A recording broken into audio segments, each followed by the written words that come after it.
अगले दिन जब चंदू और मीना उठे तो घर में फिर से चोरी हो चुकी थी। इस बार चोरी अचार की हुई थी। सुनिए, घर में फिर से चोरी हो गई है। किसी ने इस बार हमारा रखा हुआ अचार चुरा लिया। चंदू उठा और जाकर अचार जहाँ रखा था वहाँ देखने लगा। मैं जमींदार साहब को बता कर आता हूँ। उन्हें कहीं और से पता चलेगा तो कहीं वो गुस्सा ना हो जाए। ठीक है, आप संभाल लेना सब कुछ इस बार।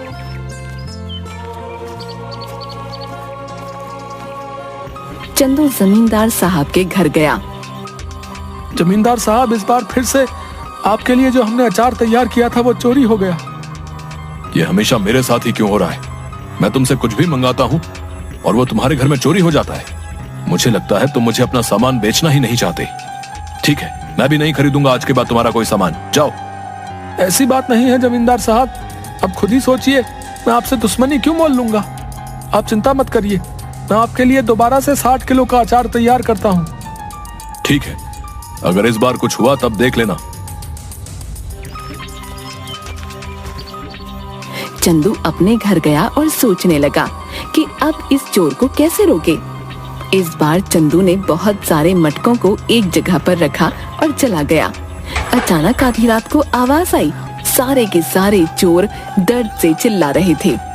अब जैसे ही चंदू उस कमरे में गया जहाँ पर अचार रखा हुआ था, तो वहाँ देखा सारे के सारे चोर जमीन में लेटकर चिल्ला रहे थे और अपनी आंखें मल रहे थे। ये क्या कर दिया? कोई बचाओ हमें, पानी पानी दो हमें कोई। अरे हमारी आंखें जल रही हैं। अब आया ना मजा? मेरे घर में जैसे तुम्हें आदत ही पड़ गई है चोरी करने की। क्या मजा आता है तुम्हें ये करके? है इतना दिमाग चोरी में लगाते हो, कुछ और कर लेते ना, अभी तो चैन से अपनी जिंदगी बिता रहे होते। पर नहीं, तुम्हें तो चोरी ही करनी है। लो करो अब चलो बताओ, क्यों कर रहे थे चोरी? ये सब हम अपनी मर्जी से नहीं कर रहे थे, हमें सब करने के लिए बाबूलाल ने कहा था। क्या बाबूलाल? भला उसे क्या जरूरत पड़ गई?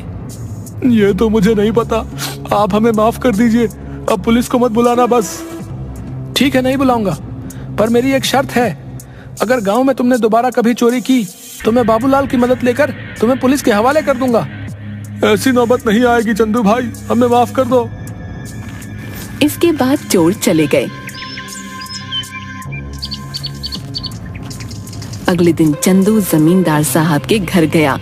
उसने जमींदार साहब को सारी बातें बता दी। जमींदार साहब, ये बाबूलाल ही है जिसने आज तक हमारे घर में चोरियां करवाई हैं। तुम कैसे